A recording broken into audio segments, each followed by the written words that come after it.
आपने अक्सर कई चर्चाओं में सुना होगा बीएलओ का नाम, लेकिन क्या आप जानते हैं कि कौन होते हैं बीएलओ, जिसे इलेक्शन कमीशन ने सीधा जिम्मेदारी दी है। देखिए, बीएलओ जॉब देखने में इतनी आसान लगती है, उतनी होती नहीं है। ये वो सरकारी नौकरी है, ये वो सरकारी दफ्तर है जिससे निकलकर देश की डेमोक्रेसी की नींव पर हर पल मजबूती देती है।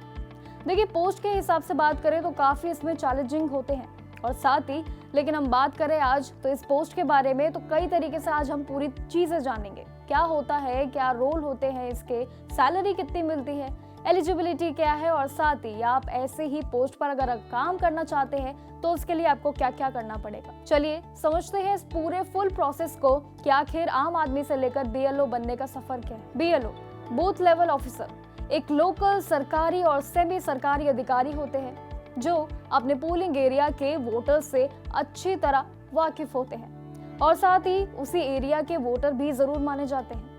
आपको बता दें, वो इलेक्शन कमीशन ऑफ इंडिया के ग्रास रूट लेवल के रिप्रेजेंटेटिव होते हैं जो अपनी लोकल जानकारी का यूज करके वोटर लिस्ट को अपडेट करने में काफी सबसे बड़ा इंपॉर्टेंट रोल भी निभाते हैं। देखिए, भले ही BLO full time electoral official ना हो, लेकिन उनकी ये जिम्मेदारी उनके प्रोफाइल में एक एक्स्ट्रा डायमेंशन जोड़ती जरूर है, क्योंकि वो एक रिस्पॉन्सिबल सिविक ड्यूटी जरूर निभाते हैं। काम करने के तरीके अलग है, लेकिन रिस्पॉन्सिबिलिटी बेहद ज्यादा है। देखिए, वो अपने एरिया के लोगों के लिए वोटर लिस्ट से जुड़े मामलों में दोस्त, फिलोसोफर और गाइड जैसे ही काम करते हैं और साथ ही हर बीएलओ के अथॉरिटी में आमतौर पर अगर देखा जाए तो एक या फिर 2 पोलिंग स्टेशन एरिया में जरूर आते हैं। और फिर उसके बाद रिप्रेजेंटेशन ऑफ पीपल एक्ट यानी कि 1950 के सेक्शन 13B2 के तहत बात की जाए तो गवर्नमेंट और semi government and local bodies के बाद में बात की जाए तो ऑफिसर में बीएलओ को अपॉइंट किया जाता है।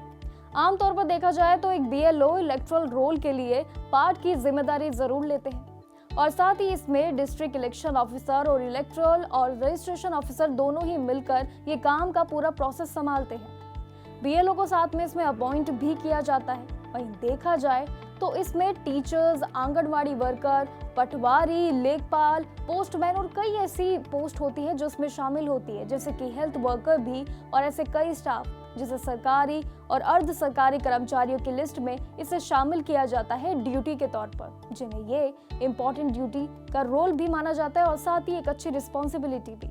चलिए एक बार इसकी ड्यूटीज और रिस्पॉन्सिबिलिटीज पर भी एक बार फिर से नजर डालते हैं कि आखिर कितनी इंपॉर्टेंट रोल प्ले करती है ये। देखिए, बहुत लोग मानते हैं कि बीएलओ सिर्फ नाम जोड़ने या हटाने के लिए नहीं, लेकिन असल में जो है उनकी जिम्मेदारी यानी कि रिस्पॉन्सिबिलिटीज की बात की जाए तो वो काफी बड़ी मानी जाती है और काफी इम्पोर्टेंट भी। उनका मेन काम की बात की जाए तो उनका मेन काम होता है घर घर जाकर फाइल्ड वेरिफिकेशन करना, ताकि पता चले कि कौन नया वोटर बना है, कौन शिफ्ट हुआ है और साथ ही कौन से नाम उनको हटाने हैं। देखिए, बीएलओ फॉर्म 6, 7 और 8 जैसे जरूरी फॉर्म्स को समझाकर भरवाते हैं और साथ ही जमा करवाते हैं। और वोटर्स के डॉक्यूमेंट्स में बात की जाए तो जैसे कि आपके एड्रेस, एज और आइडेंटिटी और इन सभी चीज़ों को वेरीफाई किया जाता है। देखिए, उनकी ड्यूटीज़ काफ़ी अलग अलग है। इनकी ड्यूटीज़ में पूरी तरीके से जो है वोटर लिस्ट को लगातार अपडेट करना होता है और डुप्लीकेट नेम्स हटाने होते हैं और साथ ही गलतियाँ सुधारना भी उनका लिए एक प्रोसेस होता है।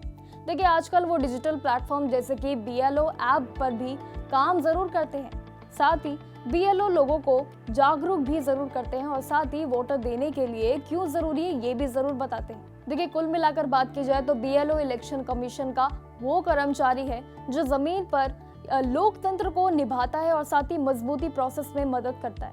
ये इंश्योर भी जरूर करते हैं कि वोटर लिस्ट पूरी तरीके से सही होनी चाहिए, अपडेट होनी चाहिए और साथ ही रिलायबल भी होनी चाहिए। देखिए, अब आते हैं इसके बाकी प्रोसेस पर, आखिर बाकी की जानकारी क्या है।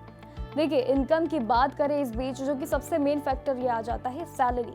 देखिए, इलेक्शन कमीशन ने बीएलओ के पूरी तरीके से प्रोसेस को बढ़ा दिया है, यानी कि अब उन्हें सालाना लगभग बता दें कि 12,000 मिलते हैं। यानी कि जब भी वोटर लिस्ट का एसआईआर और साथ ही एनुअल रिवीजन भी होता है तो बीएलओ को लगभग आपको बता दें अलग से 1,000 से लेकर 2,000 तक की इंसेंटिव राशि भी जरूर मिलती है।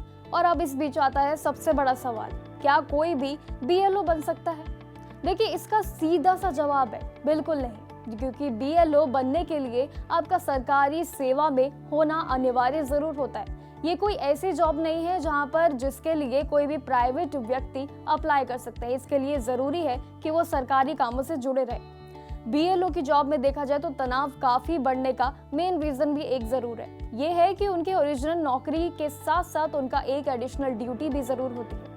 जैसे कि हमने पहले डिस्कस किया कि बीएलओ पहले से ही एक टीचर, पटवारी और अन्य सरकारी कर्मचारियों के साथ जुड़े होते हैं और उनकी नौकरी के साथ बात की जाए तो उन्हें बीएलओ का काम भी जरूर करना पड़ता है। देखिए, इसी वजह से वर्कलोड जो है उनका 2 गुना हो जाता है और उनकी पूरे रूटीन की बात करें तो काफी हैक्टिक भी माना जाता है। लेकिन देखा जाए तो बीएलओ का काम जो है वो वाकई काफी ज्यादा मुश्किल होता है, क्योंकि ये एडिशनल ड्यूटी उनकी होती है और जो उनको निभानी पड़ती है। आपका क्या कहना है इस पूरी रिस्पॉन्सिबिलिटी और ड्यूटी के बारे में? देखा जाए तो ये काम इतना आसान भी नहीं है। इस पूरे प्रोसेस को समझकर आपको कितनी जानकारी मिली हमें कमेंट सेक्शन में जरूर बताइएगा और ऐसी जानकारी के लिए देखते रहिए जागरण जोश।